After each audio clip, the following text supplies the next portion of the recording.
Perkenalkan, nama saya Rifai Tanggiri. Kita tadi Mbak siapa Mbak namanya? Mbak Rika dari Bisnis Indonesia. Nah, mungkin saya cuma menambahkan secara konsep payment gateway itu apa sih, ya, supaya tidak jadi misleading. Jadi payment gateway itu kita kalau secara analog simpelnya kita ini kasir yang ada di tengah, ya, untuk membantu tokonya menerima berbagai macam metode pembayaran.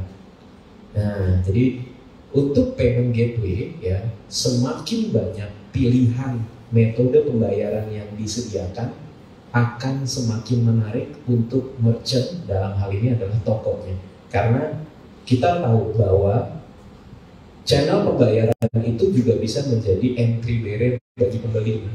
Contoh paling sederhana UMKM, ya. UMKM dia jualan makanan, snack, harganya mungkin di bawah 50.000. Nah, biasanya UMKM kan mulai dengan pembayaran yang paling gampang adalah transfer ke rekening saya, gitu ya.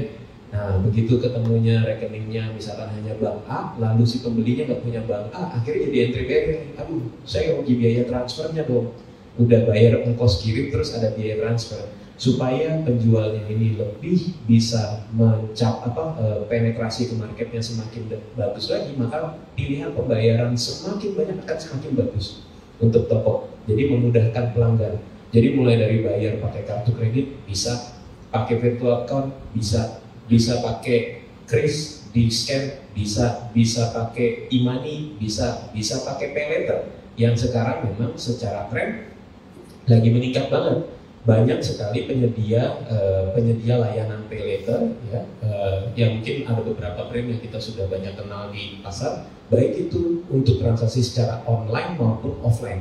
Karena di mall-mall juga sekarang banyak nih untuk belanja sepatu apa bisa bayar pakai pay later. Nah, itulah yang dilakukan oleh Zenith untuk menambahkan channel pembayaran pilihan dengan buy now pay later, supaya ini bisa diakses juga oleh existing merchant kita, supaya pilihan pembayarannya semakin banyak.